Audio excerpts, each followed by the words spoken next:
Hello guys, good morning. সবাই কেমন আছো? দেখো, আজকে আমার ফুল তুলতে দেরি হয়ে গেছে। সকালবেলা মেয়েকে স্কুলে পাঠিয়ে আজকে সব গাছে দুটো দুটো করে ফুটেছে। দেখো, এইটা দুটো ফুটেছে। এই দেখো পদ্ম ফুল কি সুন্দর দুটো ফুটেছে একসাথে। এই দেখো, এটা জবা জবা ফুল না, পদ্ম ফুলই, কিন্তু এটা লাল রং হয়েছে।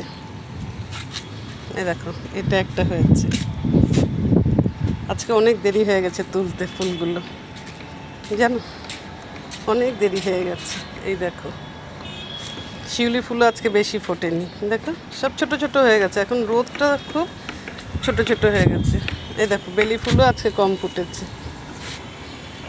দেখেছো, অনেক দেরি হয়ে গেছে আজকে নিয়ে আসতে। কেন, মেয়েকে স্কুলে পাঠিয়ে 6:45 সময়, তারপরে আবার সব কিছু করে, তারপরে আবার এই ফুল নিয়ে এসে ফুল গাছে জল টল দিয়ে আবার আমাকে রান্না করতে হবে কর্তামশাইয়ের জন্য।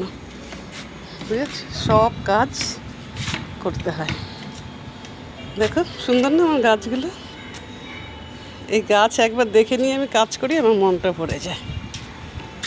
ঠিক আছে, অনেক বড় বড় না, ছোটোর মধ্যেই আমার কাছে এগুলোই অনেক। এই জবা ফুলটা তোমাকে দেখাইনি, তোমাদেরকে দেখাবো, হয়ে নিক। এই ফুলটা ফুল ফুটবে, আবার মাঝখান থেকে আর একটা ফুল বেরোয়, দেখেছো? বাই।